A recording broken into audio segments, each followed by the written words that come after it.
Alléluia. Gloire à Jésus.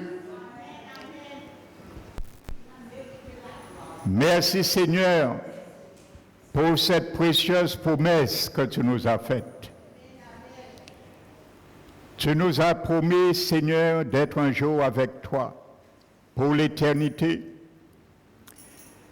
Mais tu voudrais que nous demeurions chaque jour, toujours en toi, Seigneur, car tu le sais et nous sommes les serments.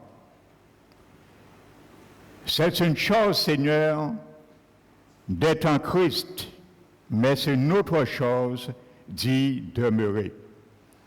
Qu'il soit ainsi pour chacun de nous, que nous ne soyons pas en Christ seulement, mais que nous demeurons en Christ tous les jours de notre vie, afin au dernier souffle, au son de la trompette, que la porte de la gloire éternelle nous sera largement ouverte. Alors ce matin, mon Dieu, je te demande que tu puisses, Seigneur, disposer nos cœurs. Pour cela, j'asperge ton sang, Seigneur, sur chaque linteau, sur chaque poteau des portes de nos cœurs, afin que nous puissions laisser ta parole rentrer et recevoir à bras ouverts tout ce qui sera dit ce matin. Car ce n'est pas un homme qui parlera, mais c'est ton Esprit Saint que je veux qu'il parle en moi ce matin. Alors pour cela, je m'appuie sur toi, Esprit du Dieu vivant, Esprit de vérité, Esprit de sainteté, afin que tu mettes les paroles dans ma bouche. Merci Père éternel pour cette onction fraîche ce matin que tu répands sur moi. Pour cela, je te bénis Père, je te glorifie à cause de tes rachetés, à cause de ton sang qui a coulé sur la croix du Calvaire. Reçois la gloire que t'es due, Père, au nom de Jésus-Christ. Amen. Asseyez-vous, frères et sœurs. Je vous salue fraternellement dans le nom de notre Seigneur et Sauveur, Jésus-Christ. Amen.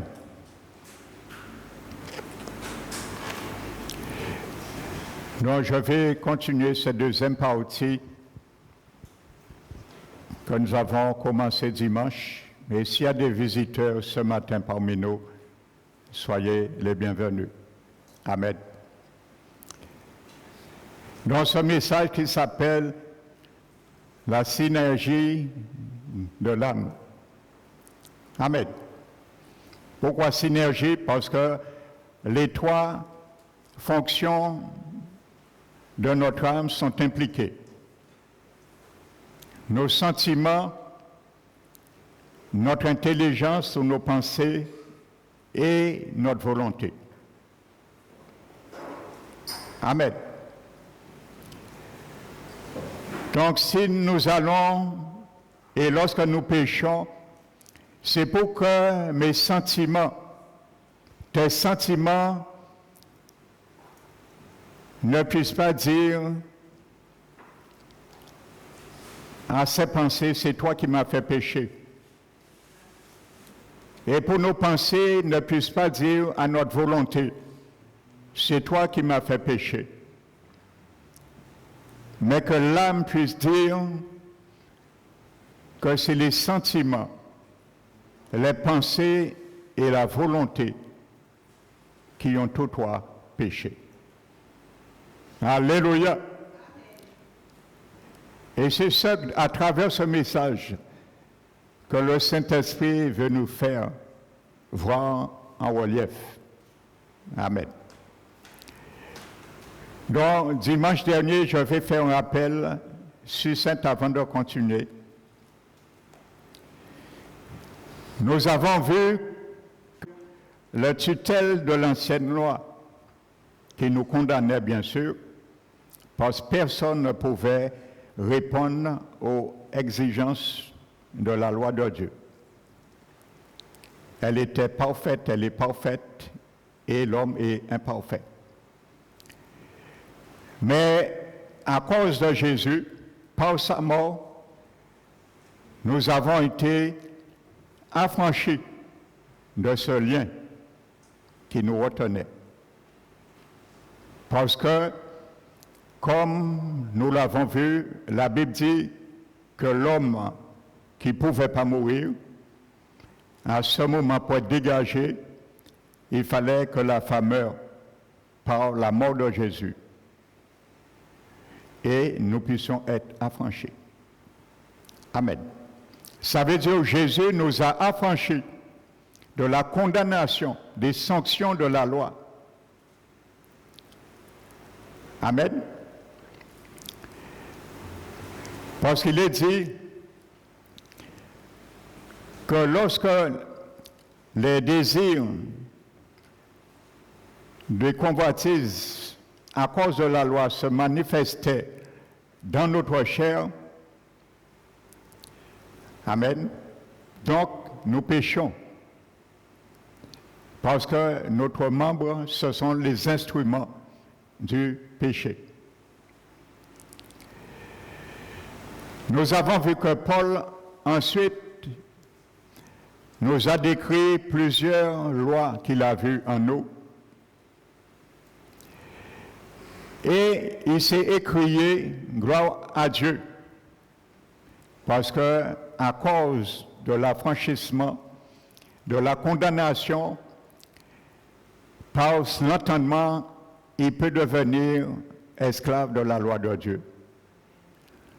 Et par la chair, esclave du péché, de la loi du péché. Amen. Donc c'est pour cela, je vais continuer sur cela. Amen. Donc je précise dans Romains 7, en parlant de l'affranchissement sur l'image de l'homme, du mari et de la femme. Amen. Lorsque l'apôtre Paul nous dit, vous, et il s'agit bien de chrétiens nés de nouveau, comme toi et moi.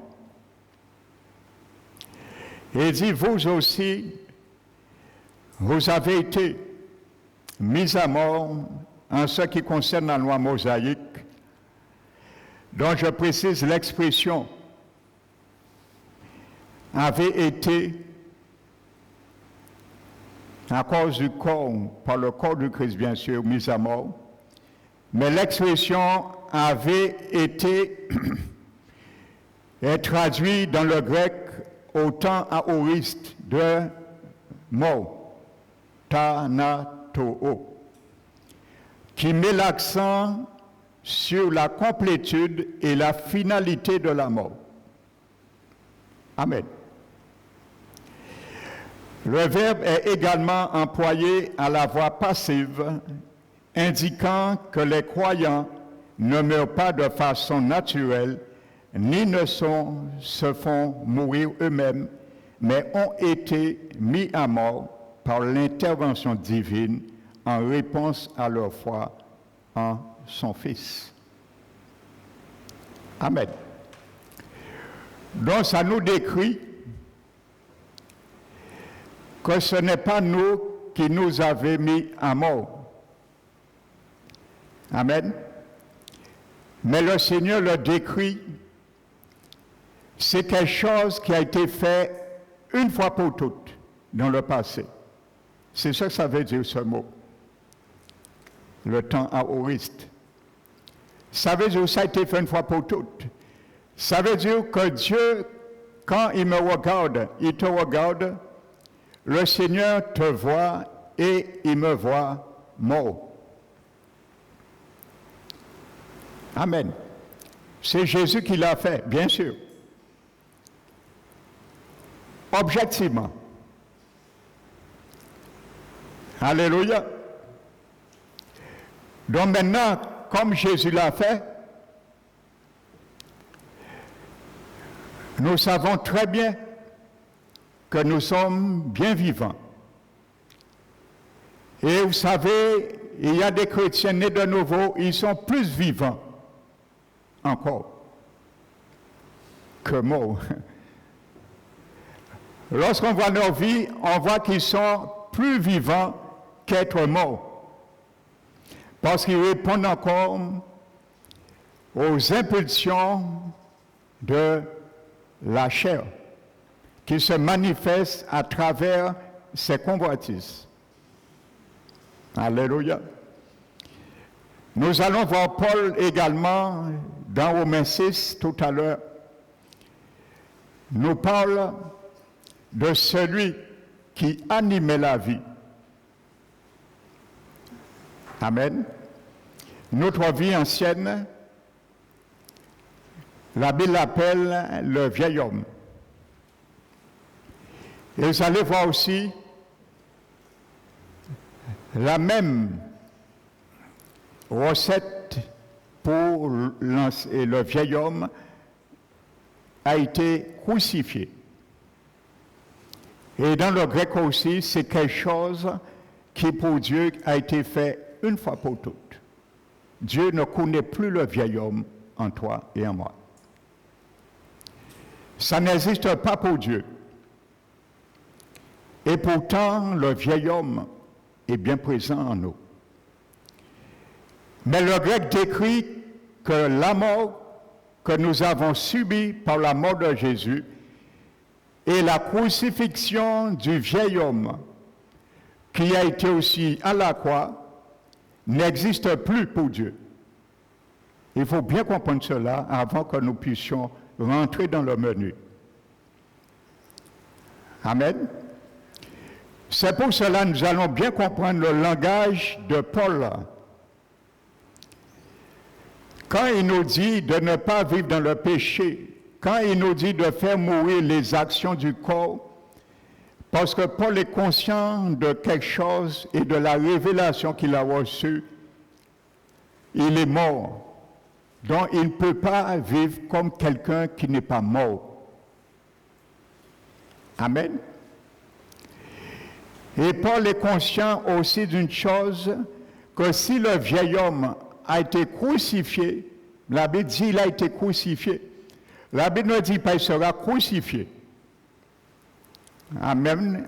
Il a été crucifié. Amen. Donc ça veut dire, implicitement, la Bible veut nous dire que si le vieil homme, et c'est un cas, parce qu'il est plus vivant bien souvent dans la vie de certains parmi nous. Implicitement, l'apôtre Paul nous fait comprendre que si le vieil homme prend le dessus sur l'homme nouveau en nous, c'est parce que nous sommes retournés à la croix et nous avons retiré les clous dans ses mains pour lui donner droit encore à exercer sa seigneurie, sa tyrannie sur nous, parce qu'il a été cloué. Les mêmes clous qui ont cloué Jésus, mon frère, ma soeur, étaient sur les deux mains de notre vieil homme. Ils étaient confondus. On voyait une seule personne sur la croix, Jésus, mais derrière la croix, il y avait le vieil homme et il y avait chacun de nous ici présents qui étaient cloués en même temps. Alléluia. Dans l'image que Dieu nous montre, que si nous agissions encore par les œuvres de la chair, c'est parce que nous sommes allés et nous avons retiré les clous dans la main du vieil homme et nous leur donnons gloire et laissé agir encore. Amen. Donc la demeure du vieil homme, c'est la croix. C'est là qu'il doit rester. Et c'est là que nous devons lui rappeler son lieu d'exécution, la croix. Alléluia. Amen. Donc c'est pour cela, j'ai pris le soin d'annoncer cela, pour bien comprendre. Alléluia. Vous savez, dans le chapitre 7, le verset 5,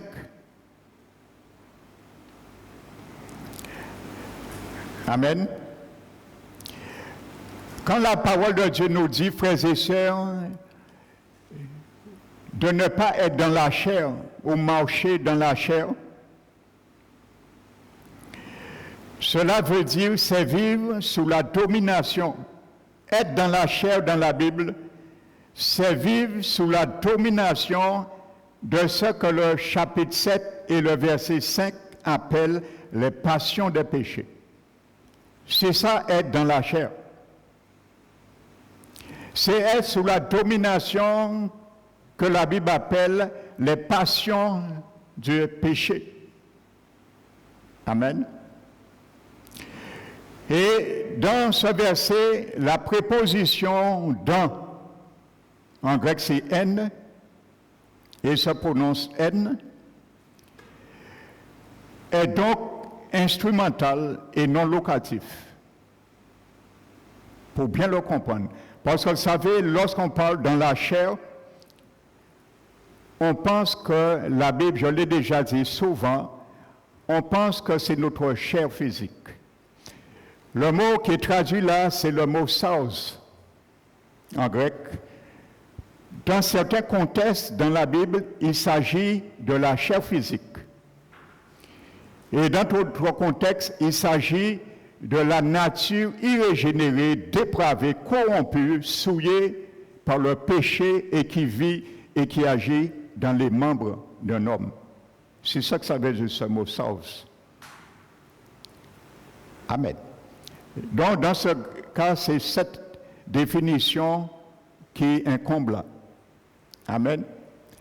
Donc, ce n'est pas une préposition dans le grec qui est locatif. Ça ne vise pas la localité. Ça veut dire que Paul ne nous demande pas et ne nous dit pas que nous vivons, si nous vivons dans notre chair, parce que Paul se contredit ailleurs, dit que nous vivons dans notre chair. Amen. Regardez ce qu'il dit dans Éphésiens 2. Il dit que c'est ainsi que nous vivions autrefois lorsque nous marchions dans la chair et nous obéissons aux convoitises de la chair et de nos pensées. Il parle, vous voyez là, il y a les deux mots grecs, le même mot grec, saos.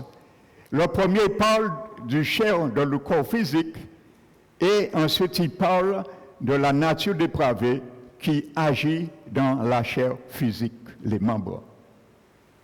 Amen. Donc, vous voyez, dans le même verset de Éphésiens 2, il parle ce même mot grec, mais décrit les deux définitions différentes. C'est comme vous savez, dans le grec, il y a un mot, c'est le mot kardia. Ce mot kardia, tantôt, est employé dans le grec, dans certains versets, pour parler du cœur. Et tantôt, ce même mot kardia est employé pour parler de l'âme. Amen. Alléluia. Donc, ce n'est pas locatif, mais instrumental. Cette préposition qui est employée dans, en grec, c'est en. Donc, c'est une préposition instrumentale. Amen. Ça ne décrit pas la localité, que c'est dans notre chair, mais dans la sphère que nous vivons. C'est ça que ça veut dire. Amen. Donc, dans ce territoire que nous vivons, c'est ça que ça veut dire, ce mot. Et l'instrumental indique un mode d'existence et non un lieu. C'est le mode d'existence, la chair. Lorsque nous sommes dans la chair, nous sommes dans un mode d'existence et non un lieu qui est notre chair. C'est le mode, le principe qui régit nos vies. Donc nous restons dans ça. C'est ça que ça veut dire, marcher dans la chair et vivre dans la chair. Et également, quand la Bible parle aussi que lorsque nous sommes dans l'esprit, c'est la même chose dans le grec, aussi c'est instrumental. Ça veut dire que nous ne sommes pas dans l'esprit, bien que l'esprit et nous font un dans notre esprit, mais l'instrumental dit que nous sommes dans la sphère de l'esprit. Nous marchons dans la sphère de l'esprit, nous sommes dans la sphère de l'esprit, pas dans l'Esprit Saint lui-même, mais dans ses principes, dans sa sphère. Marcher dans l'esprit, c'est ça que ça veut dire. Dans le grec aussi, c'est instrumental et non locatif. Amen. Alléluia. Donc, être dans la chair, marcher dans la chair, c'est vivre sous la domination de ce que Romains 7,5 appelle les passions des péchés. Alléluia. C'est ce qu'on appelle être dans la chair. Quand on est sous son autorité et qu'on agit à ses impératifs. Amen. Et c'est pour ça la Bible dit, Paul dit, marcher par l'esprit. Amen. Par le moyen, l'instrumental, et vous accomplirez pas les désirs de la chair. Amen. Marchez par l'esprit, au moyen de l'esprit, et vous n'accomplirez pas les désirs de la chair. Amen. Nous ne voulons pas accomplir les désirs de la chair, ou plutôt nous accomplissons les désirs de la chair, c'est parce que nous ne marchons pas dans la sphère de l'esprit. Nous sautons dans cet environnement. Amen. Donc maintenant, quand Paul vient, où nous étions arrêtés dans Romains 8, le chapitre 8, et il dit, s'écrit, il y a plus de condamnation pour ceux qui sont en Jésus-Christ. Car la loi de l'esprit de vie en Jésus-Christ nous a affranchis de la loi du péché et de la mort. Amen. Afin que nous puissions vivre non selon la chair, non dans la chair, mais selon l'esprit.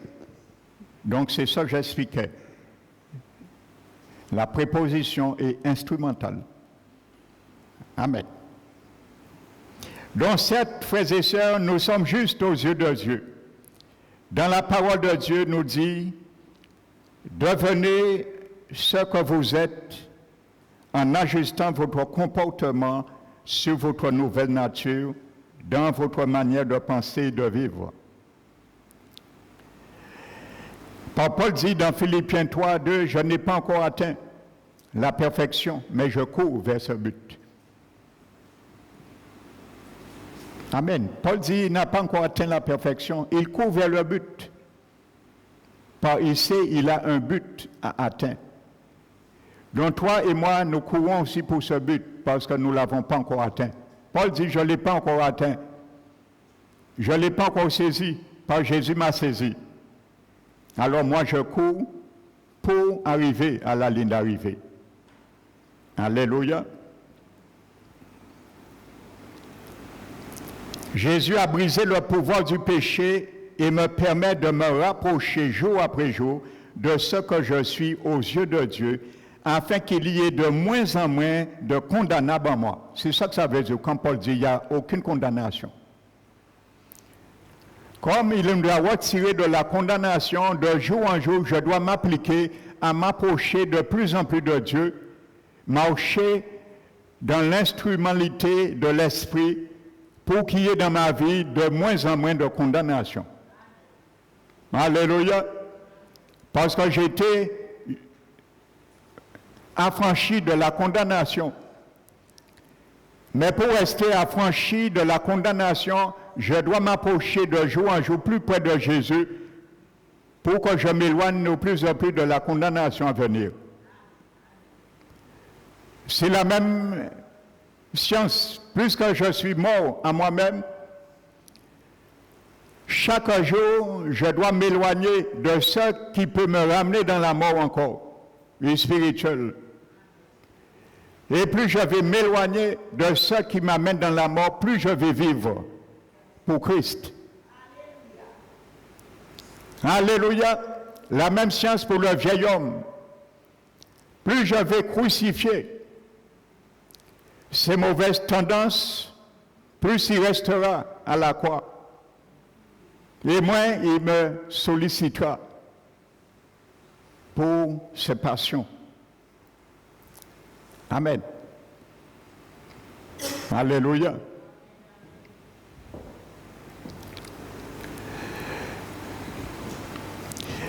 Maintenant, si nous sommes morts au péché, c'est une question que beaucoup se posent.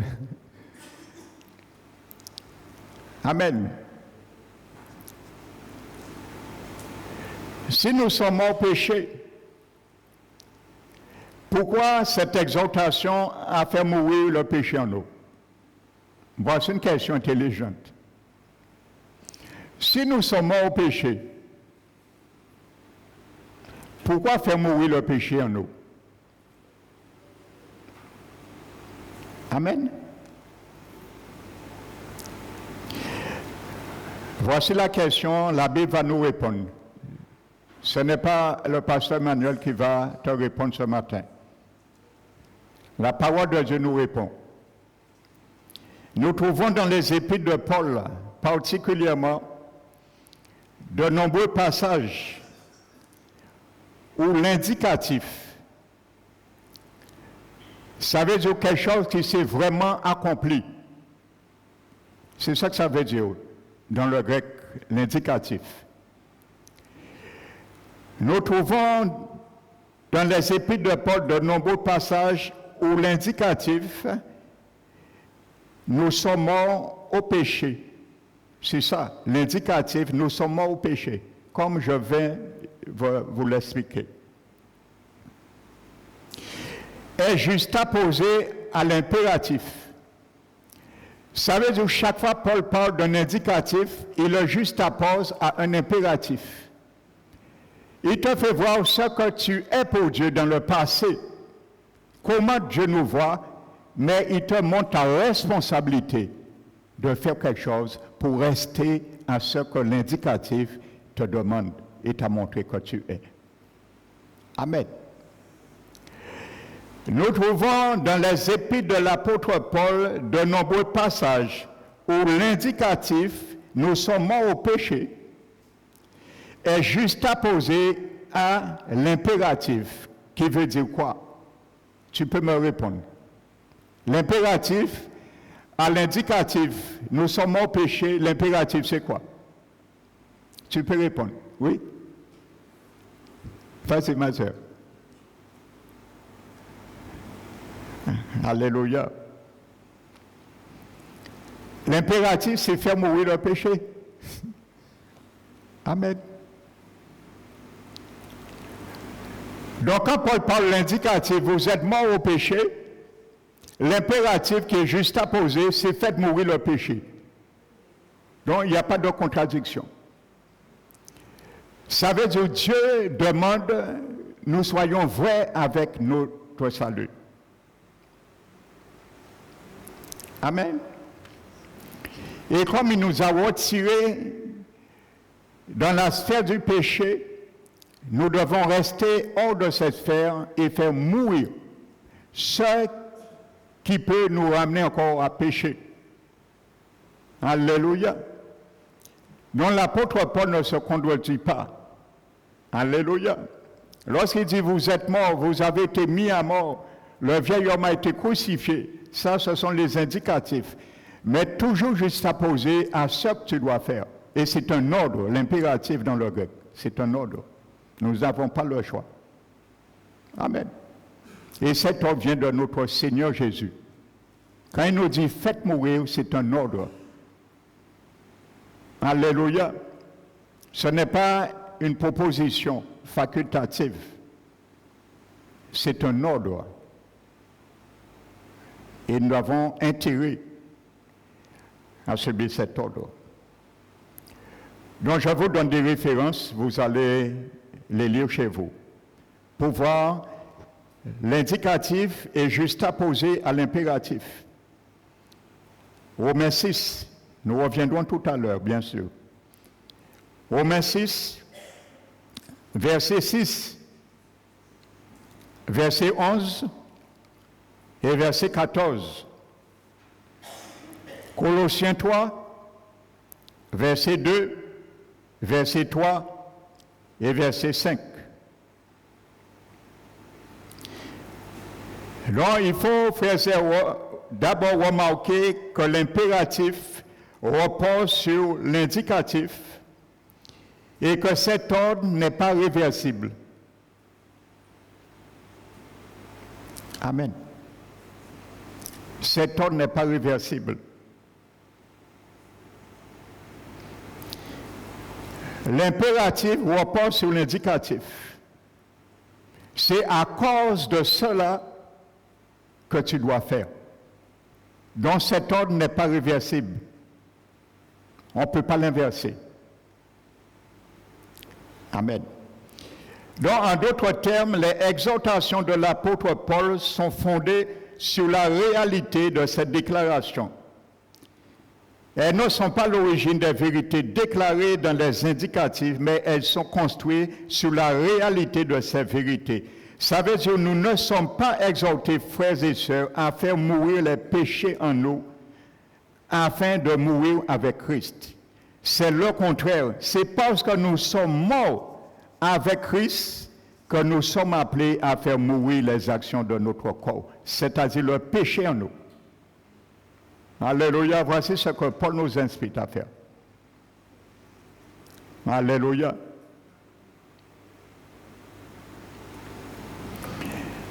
Paul ne nous commande pas de ne pas laisser le péché régner dans notre corps mortel afin de mourir au péché. C'est exactement le contraire. C'est parce que nous sommes morts au péché qu'il nous est dit de ne pas laisser le péché régner dans notre corps mortel. Amen. On ne peut pas inverser cet ordre. Amen. Il est important que vous notiez également les mots comme « ainsi donc » dans Romains 8, 12. « Ainsi donc ». Et quand il y a une conjonction, donc ça veut dire ça relie à quelque chose qui vient d'être dit. Ou quelque chose qui vient d'être fait et donne la continuité ensuite. Romains 8, 12. Ainsi donc.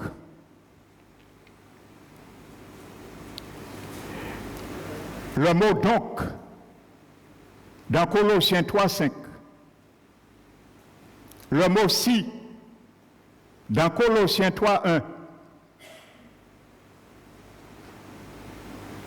Et le mot comme dans 1 Corinthiens 5, 7. Tous ces passages montrent que l'impératif est basé et construit sur la réalité de l'indicatif.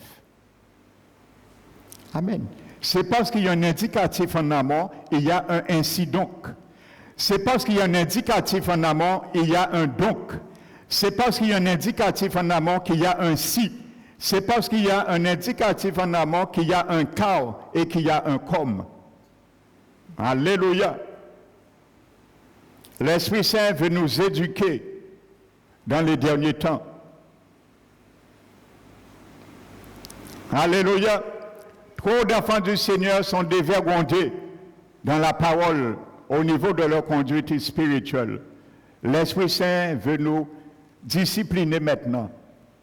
Alléluia. La mort du croyant, une fois pour toutes, à la loi du péché, ne le libère pas de la nécessité de faire mourir le péché dans ses membres. Voici ce que Paul sous-entend. Elle la rend nécessaire et la lui rend possible.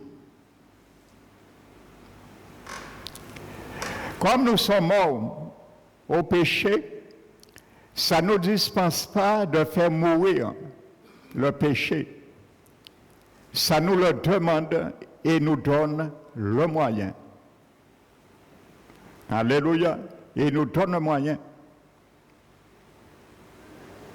Regardez ce que Paul a dit dans Philippiens 2, 12, 13, je crois. Il dit, bien-aimés, comme vous avez toujours obéi, vous voyez, toujours obéi aux exhortations de l'apôtre Paul. Amen. Il dit, mettez en œuvre votre salut. Faites valoir, ça veut dire votre salut. Faites valoir votre salut.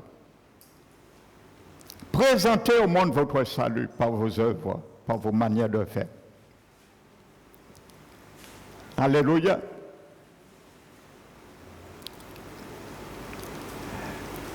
Amen. Mettez en œuvre votre salut avec crainte et tremblement. Oh, mais on est sauvé une fois pour toutes. Pourquoi on doit craindre et trembler pour notre salut? Avec crainte et tremblement. Amen. Ce n'est pas la légèreté. C'est un trésor que j'ai, mon salut. Toi aussi, tu peux la perdre. Il faut craindre, trembler devant cela pour ne pas perdre. Mettez en œuvre votre salut avec crainte et tremblement, non quand je suis présent, mais loin, d'autant plus que je ne suis plus là. Car il dit, c'est Dieu qui produit en vous le vouloir et le faire selon son bon plaisir. Il ne dit pas Dieu le fait en nous, il le produit en nous. Il ne le produit pas pour nous, il le produit en nous. Alléluia. Donc tu as cela en toi, j'ai en moi, de mettre en œuvre mon salut. Alléluia. Donc si tu marches selon la chair, si je marche selon la chair, j'ai de quoi trembler.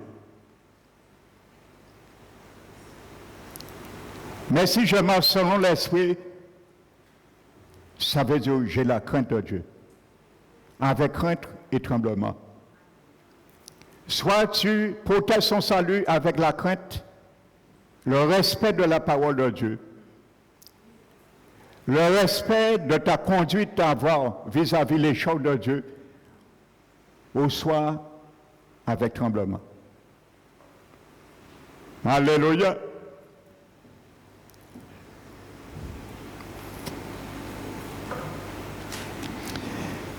Paul souligne que ce que Dieu a fait pour nous en Christ est le seul et définitif fondement de notre vie éternelle.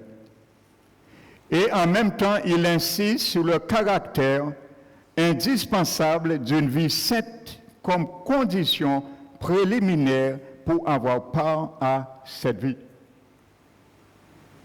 Alléluia. Je crois que l'apôtre qui donne la plus belle équation divine, c'est l'apôtre Paul. Amen.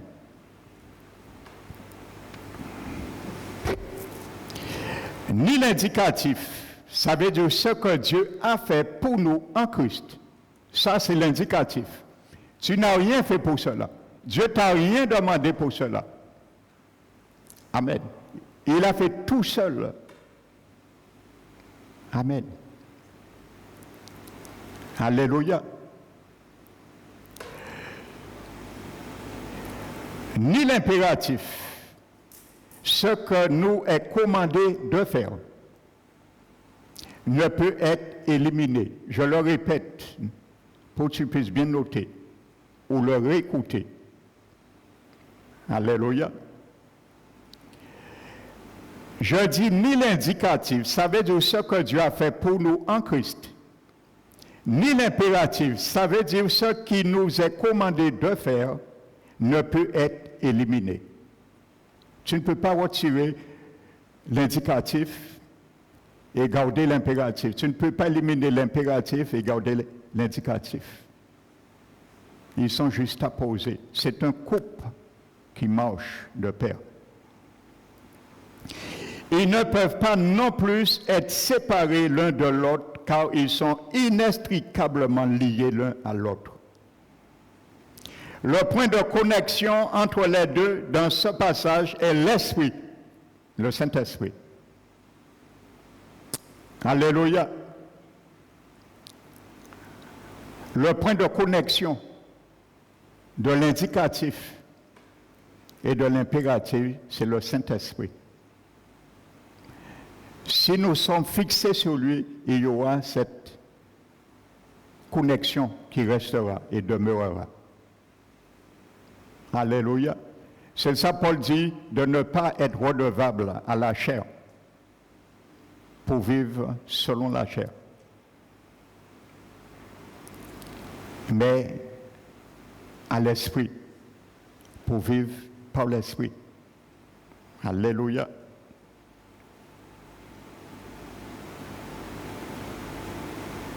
Le même esprit qui nous a libérés de la loi du péché et de la mort est venu habiter en nous, mon frère, ma soeur, produisant un état d'esprit qui tend vers l'accomplissement de la volonté de Dieu et résiste aux impulsions de la chair. Alléluia. Donc Paul parle là à des croyants. Et c'est à eux qui disent, si vous vivez selon la chair, vous mourrez. Amen. Donc, expliquez-moi comment on peut prêcher dans des églises. Un chrétien né de nouveau ne peut pas perdre son salut. Expliquez-moi ça.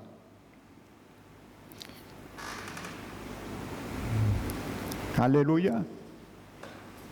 Il faudrait brûler ce verset. Mais pas ce verset seulement, parce qu'il y a tellement de tests que Paul récuse là, cette doctrine, qu'il faudrait arracher dans la Bible, que s'il fallait retirer la Bible, Kevin tout petit. Au lieu de 66 livres, il y aurait eu peut-être 20 livres. Je disais ça vendredi dans la prière. Et vous allez comprendre pourquoi ce qui existait au temps de Paul. Et il vient pas avec la ceinture au chapitre 6, nous allons détailler tout à l'heure. Mais il vient avec la boucle de la ceinture. Alléluia. Vous savez, dans le temps, nous frappait beaucoup. On nous tapait avec la ceinture, mais des fois, quand nous avait beaucoup, on prend un coup avec beaucoup à ceinture. Après, disons ça. Boucle, avec boucle là, en fait. Boucle comme ça. J'ai pris des coups avec ça. Des fois, c'était avec le cuir, mais des fois, c'était l'habitat. Les nous incorrigibles, c'était avec boucle là. À ceinture. Eh bien, vous allez voir Paul au chapitre 6, il vient avec le bouc de la ceinture. Qu'on quoi dit en créole. Alléluia. Dont la mort dont il est question doit être comprise, mort dans sa manifestation ultime, c'est-à-dire, mon frère, ma soeur, la séparation éternelle d'avec Dieu. Voici ce que Paul parle. Et c'est lui qui dit, il n'y a aucune condamnation pour ceux qui sont Jésus-Christ. Je discutais avec un frère dimanche dernier, on partageait avant le culte, et il me disait qu'il parlait avec un pasteur, le pasteur lui dit qu'un chrétien ne peut jamais perdre son salut. Et le frère demande au pasteur pourquoi. Et le pasteur lui cite le verset que Paul dit que ni la mort, ni la vie, ni les anges, ni les autorités, ni les puissances à venir, ni les siècles présents ne peuvent nous séparer de l'amour manifesté en Jésus-Christ. Et je lui ai dit, ça, ce sont les choses extérieures qui ne peuvent pas nous séparer de l'amour du Christ. Paul savait cela, il parlait. Il savait que les choses ne pouvaient pas lui séparer de l'amour de Jésus, de Dieu manifeste en Jésus. Mais ce que ce pasteur oublie, que ton cœur et ton âme peuvent te séparer de l'amour de Jésus. Ton cœur et ton âme peuvent te séparer. Alléluia. De l'amour de Jésus. Alléluia. Si la mort, la vie, les anges, les dominations, les autorités, les siècles présents et à venir ne peuvent pas te séparer, mais ton cœur peut te séparer de l'amour de Jésus. Alléluia. Donc il y a toujours une manière de retomber sur le penchant de la condamnation éternelle. On ne peut pas contourner cela. N'essayons pas de contourner aucun texte paulinien. J'ai entendu des chrétiens dire, Paul est un macho. J'ai entendu dire que des chrétiens disent, né de nouveau, que Paul méprisait les femmes. J'ai entendu des chrétiens me le dire, parce qu'ils n'ont rien compris à travers les épîtres pauliniens. Vous savez, les épîtres pauliniens, ce sont des épîtres qui sont très difficiles à comprendre. Et si tu n'as pas la révélation de la parole, tu vas dire cela. Alléluia. Mais en tout cas, ça y peut dire Paul, en certain là, ils n'ont belle place au ciel. Et couronne a qu'à briller. Alléluia. Et je me fais une fierté de sa part de prendre ses travaux pour le dispenser aussi. Amen. Alléluia. Vous allez voir ce qu'il existait à l'époque de Paul. Ce qu'on appelle les antimonismes. Des groupes, des faux enseignants qui interprétaient mal ce que Paul a dit. Amen. Nous viendrons tout à l'heure dessus. Allons doucement. Alléluia. Nous sommes en train de casser le vieux édifice. Allons doucement parce que si nous sommes trop bêta risque d'effondrer sur nous. Nous cassons petit à petit le vieux édifice pour rebâtir. Par Dieu a dit Jérémie, je t'établis sous des royaumes, sous des nations, afin que tu abattes, tu arraches, tu ruines et tu détruis, mais que tu plantes et tu bâtisses. Il faut ruiner, il faut détruire avant de bâtir. Alléluia. Aujourd'hui, les hommes de Dieu doivent se lever pour bâtir la vraie doctrine du Christ. Alléluia. Qu'on appelle les sentiers antiques. Revenir aux sentiers antiques. Le vrai évangile. On a mis à bon marché. On a bradé aujourd'hui le prix de l'évangile de la foi. On l'a mis à bon marché. Le libertisme. Ils ont baissé le prix de l'évangile de Jésus. Jésus a payé un prix. Le prix qu'il a payé n'a pas été bradé. C'est 35 d'argent qu'il a payé. Et ça demeure toujours 35 d'argent. Pas essayer de payer 25 cycles d'argent. Ça ne marchera pas. Ce sera un autre évangile. Vous savez, l'apôtre Paul l'a dit aux chrétiens nés de nouveau.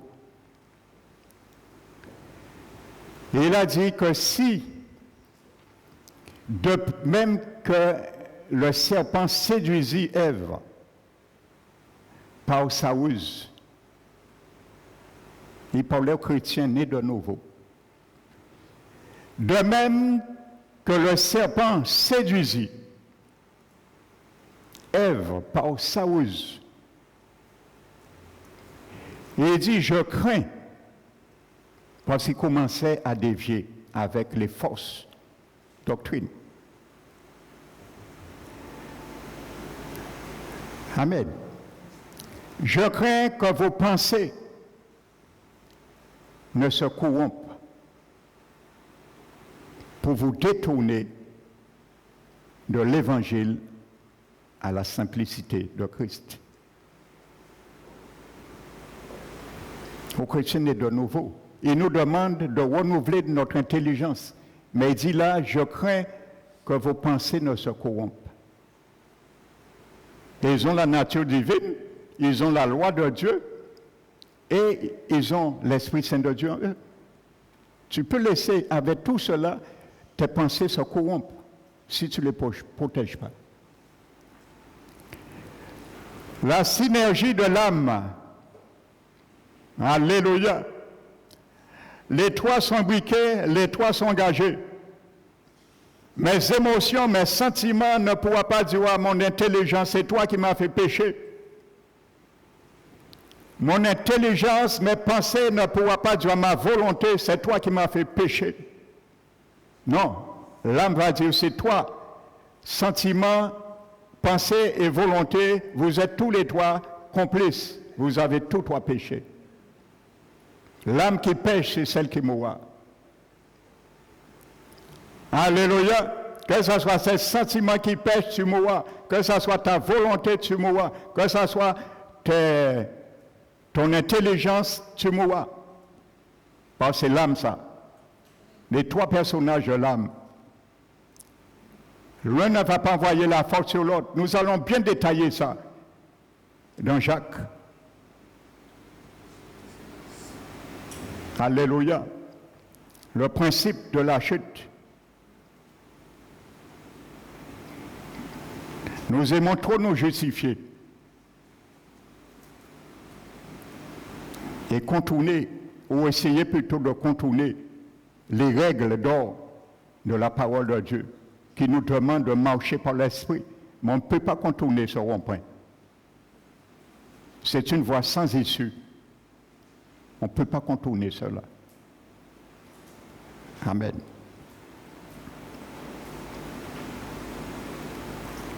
Le seul moyen, je disais, la doctrine de la sécurité éternelle du croyant ne peut éviter cette séquence.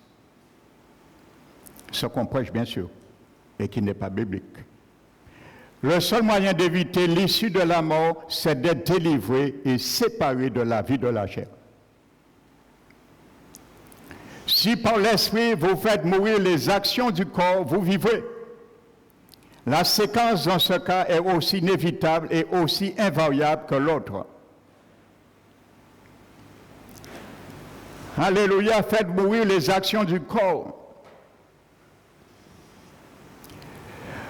Alléluia. Vous savez, dans mes membres,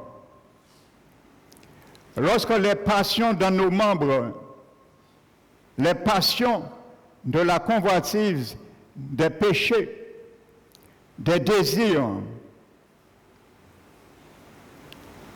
Amen. Se réalisaient pour nous amener à pécher, comme Romains 7, 4 le dit. Le corps de péché. Amen. Vous savez, le corps de péché, c'est le centre de théâtre. C'est le centre de théâtre. C'est le lieu de théâtre entre la vie de l'esprit, la marche dans l'esprit et la marche dans la chair. Amen. Alléluia. Si tu conçois la marche dans la sphère de l'esprit, ton corps sera le serviteur. Donc, c'est le centre de théâtre. Il va démontrer par notre attitude, par nos façons de faire, que nous marchons par l'esprit. Mais si nous marchons par la chair, nous mettons nos membres à la disposition de l'iniquité. À ce moment, notre corps va démontrer par là que nous marchons dans la chair. Alléluia. C'est pour ça que la Bible appelle le corps de péché. Gloire soit rendue à notre Seigneur.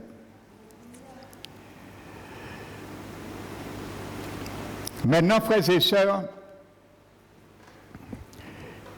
il s'était glissé, comme je le disais, avant que Paul vienne au chapitre 6 de Romains, il s'était glissé dans l'église de Rome des faux enseignants et qui prônaient une science qu'on appelle l'antinomisme. Ça veut dire que ce sont des idées contraires à ce que Paul disait, qui existaient.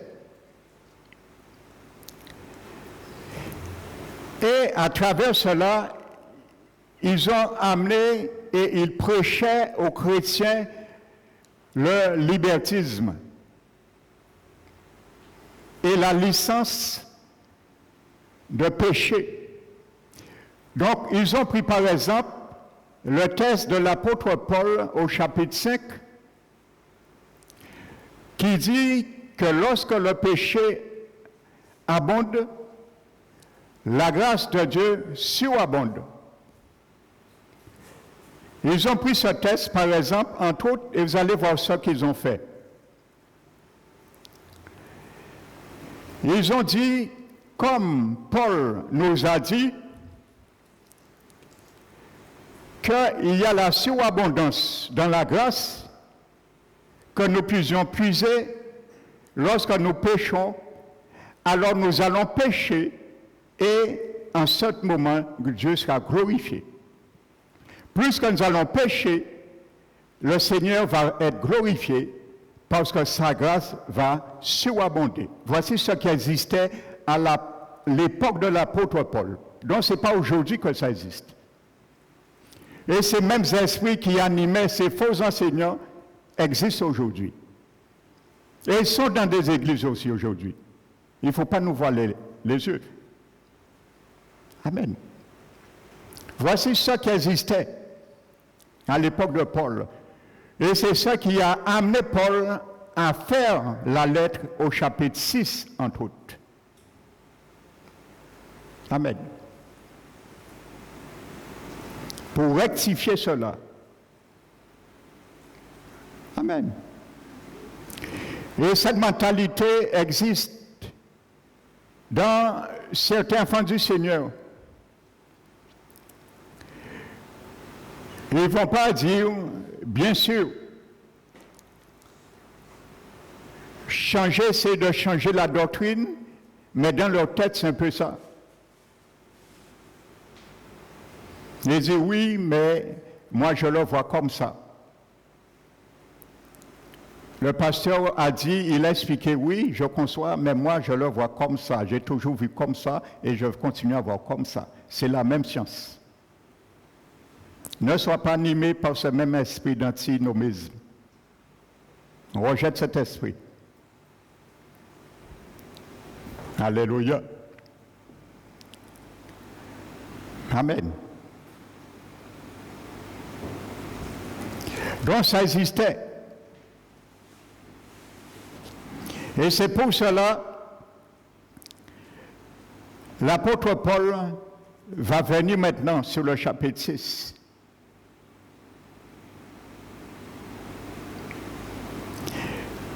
S'il est vrai qu'aucun croyant ne vivra sans péché avant d'aller retrouver le Seigneur à sa mort ou lors de l'enlèvement, il est aussi vrai que celui qui se dit croyant, mais qui s'entête à faire fi de la Seigneurie de Jésus et de ses normes de justice divine par sa désobéissance, ne peut aucunement prétendre avoir été sauvé par Jésus-Christ.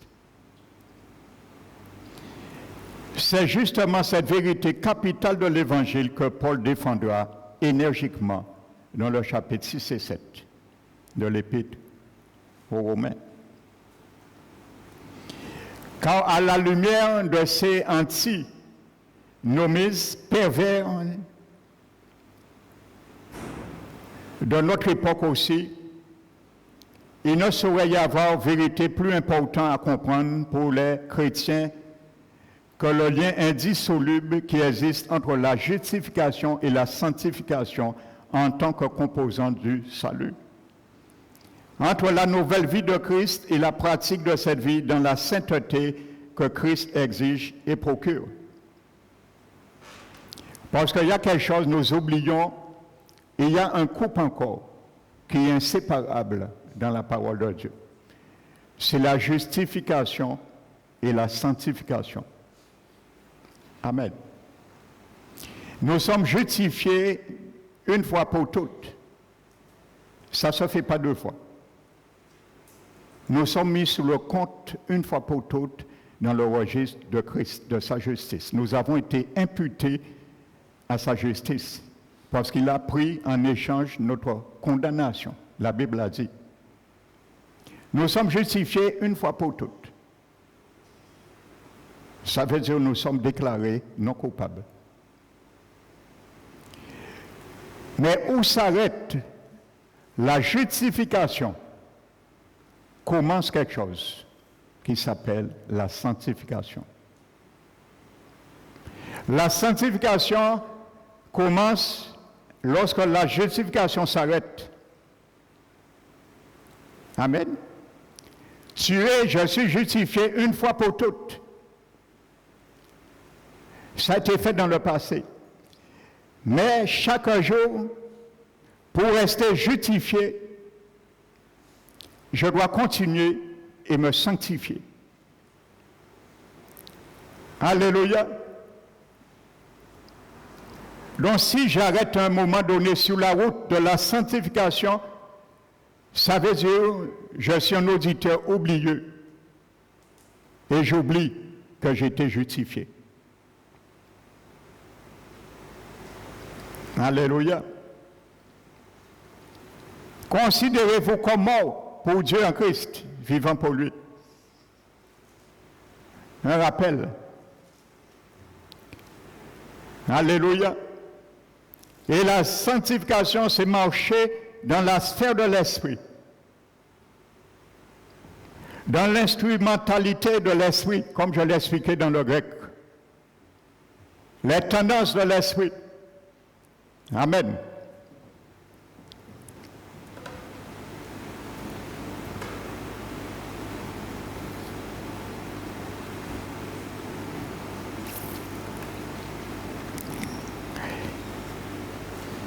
Et voici pourquoi que l'apôtre Paul vient maintenant au chapitre 6.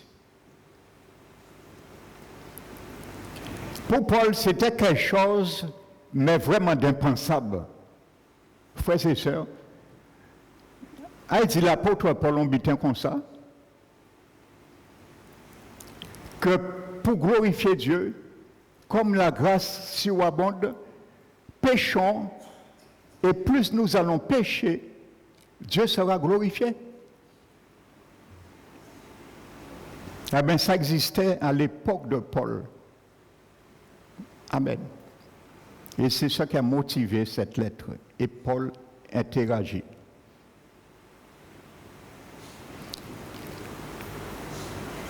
Paul vient et dit, que dirons-nous donc? Péchons-nous pour que la grâce abonde? Paul est en train de répondre à ces faux enseignants. Et à ces lettres que ses contemporains de l'Église l'ont envoyées. Il répond à cela.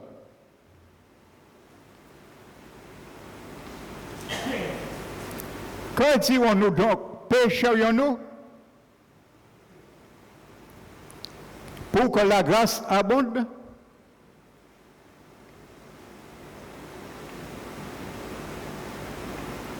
Alléluia. Il dit, ignorez-vous, il les rappelle quelque chose qu'ils sont en train d'oublier. Vivons-nous encore dans le péché afin que la grâce abonde? Vous qui êtes morts au péché, comment vivrez-vous encore dans le péché? Nous avions été mis à mort dans le péché, comment nous allons vivre encore dans le péché? Et il dit, ignorez-vous que nous tous, qui avons été baptisés en Christ, Quand tu es baptisé en Christ, c'est pour te rappeler que tu es vraiment mort au péché. Et tu ne dois pas aller là encore. C'est pour te rappeler que tu as crucifié le vieil homme. Et ce n'est pas un bain de mer que tu as pris. Trop de chrétiens ont pris un bain de mer. Un bain de mer. Et ils se sont baptisés. On ne les a plus vus à l'église. Ils ont pris un bain de mer, ça s'appelle. Ils n'ont rien compris.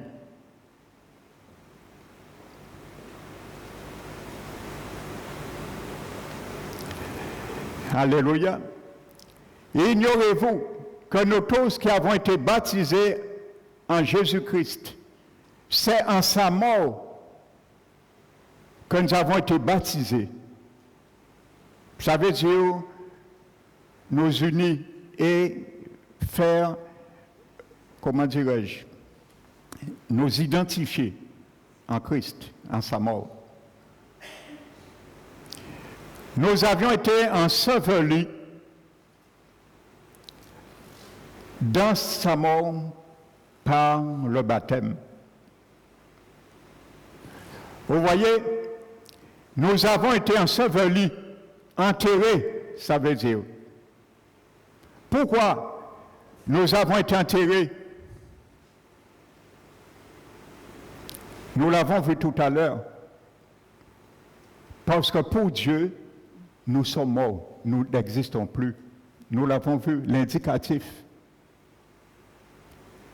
Vous avez été ensevelis avec lui par le baptême.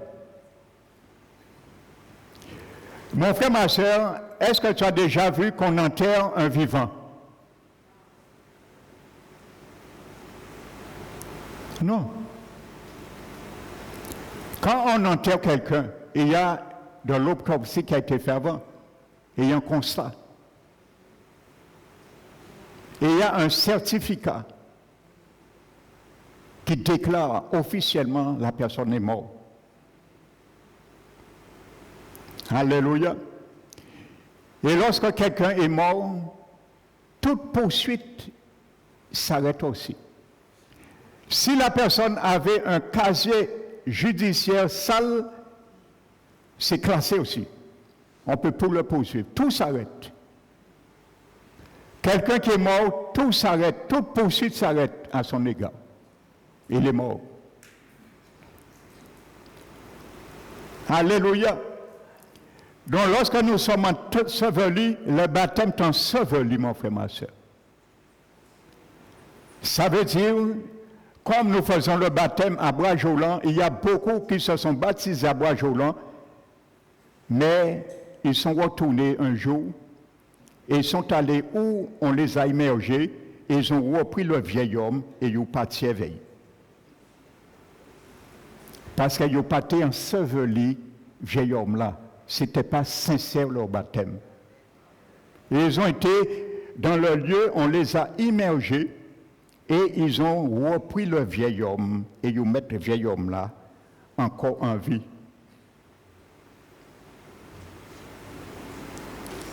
Vous avez été ensevelis dans le passé. Comment j'ai été enseveli et un projet mort? Ma soeur Jomi, tu n'es jamais passé par la mort, on t'a dit tu as été enseveli, tu as été enterré. Explique-moi ça. Et c'est bien le passé, hein? Ça veut dire tu es bien mort, tu n'existes plus. Donc si je te vois là, c'est plus toi qui vis. Parce que l'ancien toi, l'ancien Jomi a été enterré. Il a été enterré à Bois-Jolant, dans la mer de Bois-Jolant. Donc c'est le vieil homme. Amen. Il a été enterré, enseveli.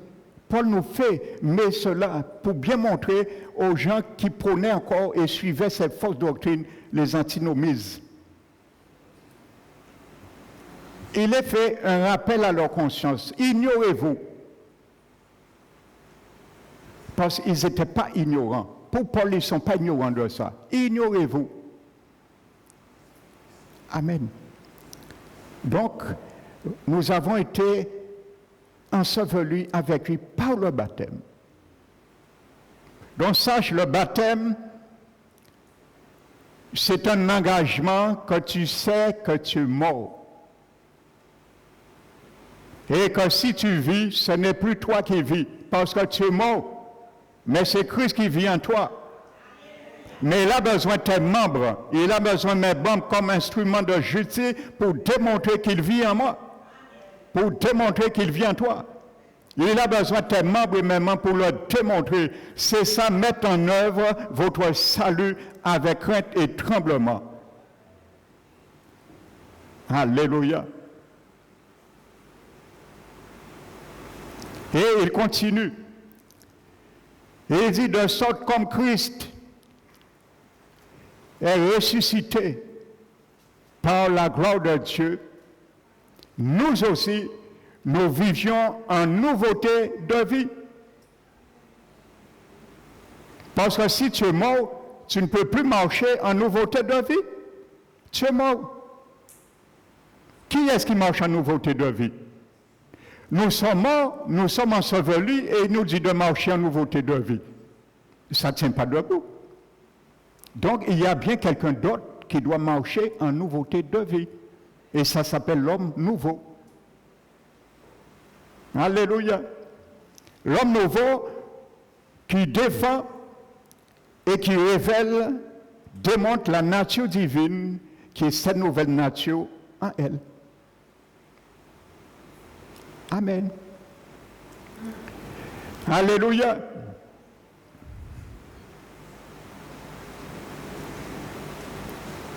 Amen. Pourquoi nous marchons en nouveauté de vie?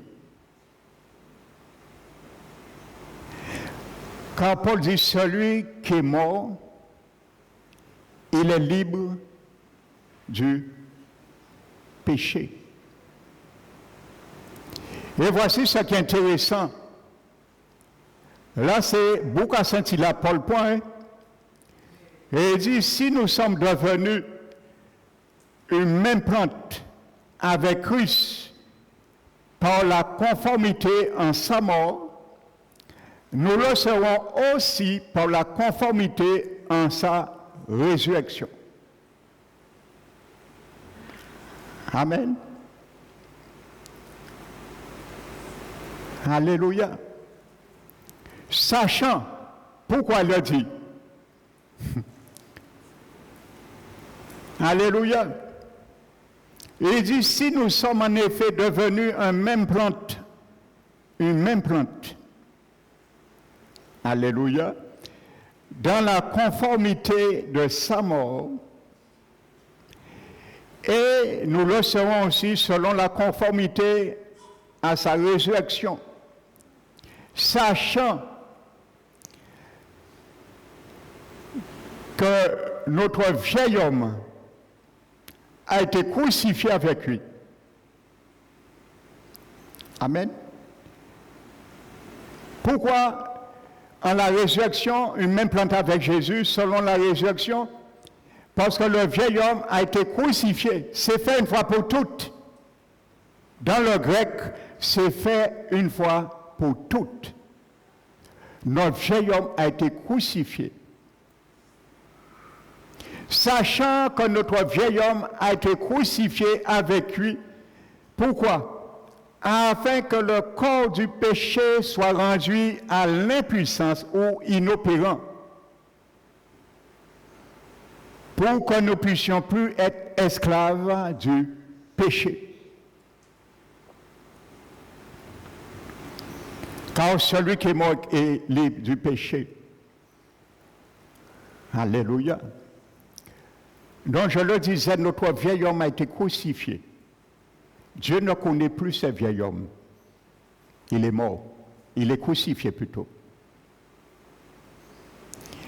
Mais ses œuvres demeurent. Ses impulsions demeurent.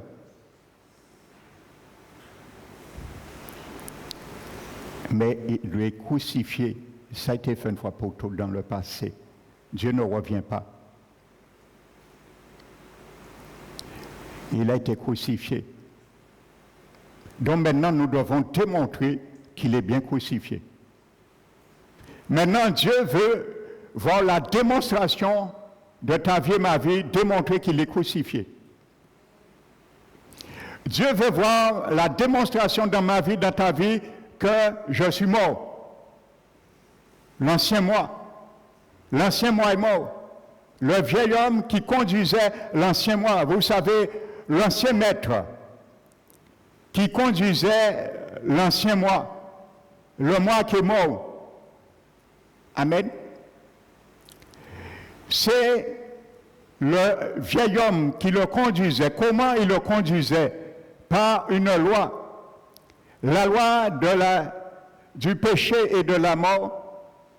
Et cette loi se manifestait par le moyen de mes membres, de mon corps, pour les mettre en contribution. C'est comme ça régissait. Mais maintenant, la Bible nous dit, le nouvel homme, maintenant son entendement selon les plaisirs des choses de Dieu, qui est dirigé par une loi aussi qui est intérieure, la loi de l'esprit de vie, qui relève la loi de son entendement et qui le fait prédominer sur les œuvres de la chair. Et qui se manifeste comment? À travers aussi les mêmes membres de son corps. Imaginez-vous, le péché utilise mes membres pour pécher et le Saint-Esprit utilise mes mêmes membres pour faire ne pas pécher. Donc, voyez, il y a toujours le tiraillement dans nos membres. Alléluia. Donc, la Bible dit, celui qui est mort et quitte du péché. Et la Bible dit, si Jésus est ressuscité pour la gloire du Père, et il vit, et il ne meurt plus, mais il vit pour Dieu. Et c'est maintenant, il vient sur nous. Et il dit, maintenant, vous-même, considérez, vous comme morts en Christ pour Dieu, comme morts au péché plutôt, et vivants pour Dieu en Christ. Et il dit que le péché ne règne point dans votre corps mortel et ne répondez pas à ses besoins. Alléluia. Je vais lire le verset 13 avec vous. Il dit, ne livrez pas vos membres au péché comme des instruments d'iniquité, mais donnez-vous vous-même à Dieu comme étant vivants de mort que vous étiez.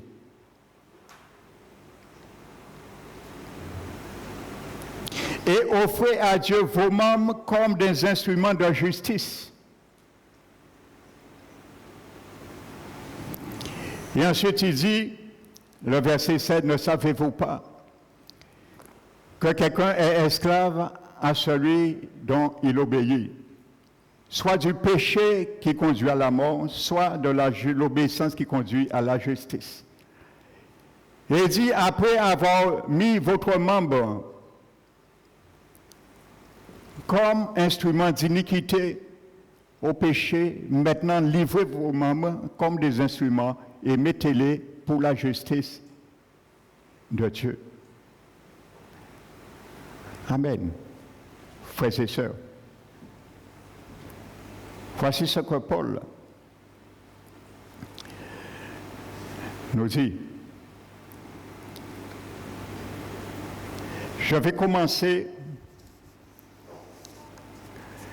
donner juste un détail, une information sur cela, et nous allons voir la suite, cette troisième partie dimanche, Dieu voulant. L'apôtre Paul commence, que dirons-nous donc? Demeurions-nous dans le péché? Amen. Paul dit, demeurions-nous. Paul emploie un terme grec, épiméno, Il se prononce Epimemno. 2 millions, regardez ce que ça veut dire, ça renferme l'idée d'une persistance habituelle. Il parle aux chrétiens nés de nouveau. Je prends le soin de le souligner à chaque fois. Ce mot épimemno renferme l'idée d'une persistance habituelle. On employait ce mot grec à l'époque afin de désigner le fait pour une personne de vivre à dessein dans un certain endroit et d'en faire son lieu de résidence permanent. Amen. Donc, l'abbé dit que nous pouvons faire notre manière de vivre dans le péché un lieu, une habitation permanente. Ça veut dire que nous nous sommes focalisés sur cela, nous avons décidé ce code de vie. Amen. Un code de vie. Une telle personne ira au ciel? Je ne le crois pas. Autrement, le sang de Jésus s'est coulé en vain pour de telles personnes. Allez, la suite, vous allez vous comprendre. Amen. C'est une personne qui a résilié, qui s'est endurcie et qui vient maintenant dans une résidence permanente, une façon de vivre maintenant. Le péché, sa vie, péché, est devenu un mode de vie. Et vous allez comprendre, je ferai le parallèle avec Jacques 1, quand il dit que le péché enfante, produit la mort.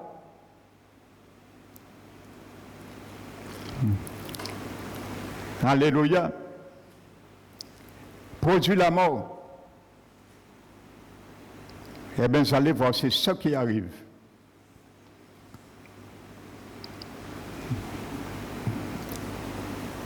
Alléluia.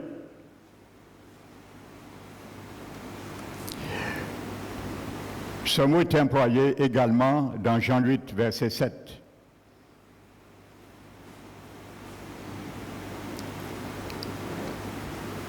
Ce thème que l'apôtre Jean employait aussi. L'apôtre Jean, dans chapitre 8, 7, employait ce même mot. Et puis même au sujet des chefs religieux obstinés qui s'entêtaient à vouloir amener Jésus à contredire la loi de Moïse. Amen. Il y a des arguments en toi, mon frère, ma soeur, et moi, dans les enfants du Seigneur, qui peuvent t'amener à contredire les choses de Dieu et t'assister dans un lieu que tu te réfugies et tu prends plaisir maintenant. Et demeurer, comme Paul l'a dit, dans ce principe. Et peut-être pour notre chute finale. On avait amené, pourquoi j'ai utilisé ce même mot, je vous fais le contexte, on avait amené une femme, on l'avait tenue en flagrant, en délit d'adultère, et on a amené pour Jésus. Et on a dit à Jésus, la loi de Moïse dit de la lapider.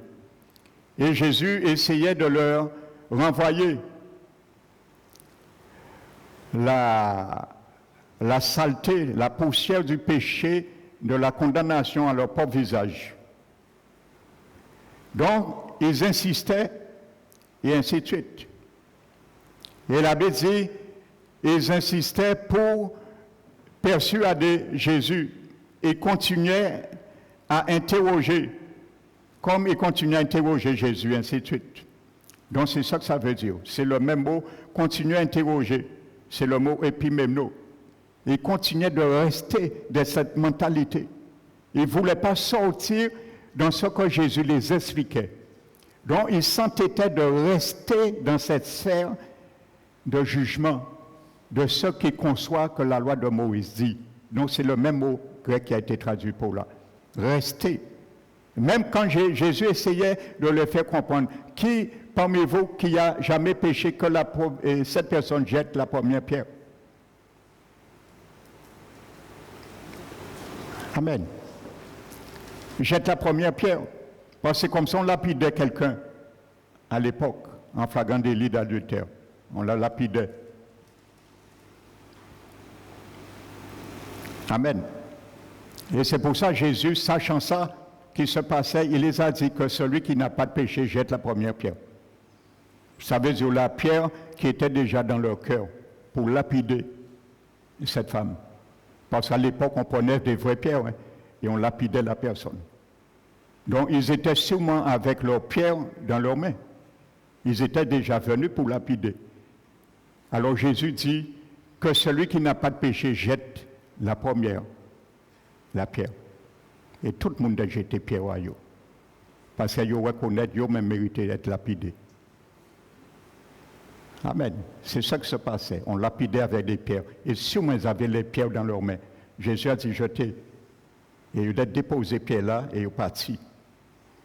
Eh bien, ils insistaient dans leur commentaire. C'est le même mot. Insister dans un lieu, on ne veut pas sortir. Combien d'enfants du Seigneur, ils entendent des discours, des prédications qui concernent leur propre état. Ils ne veulent pas sortir dedans. Ils ont arrêté dedans. C'est la même chose. Et prenez cet avertissement, le même mot grec, demeurions-nous.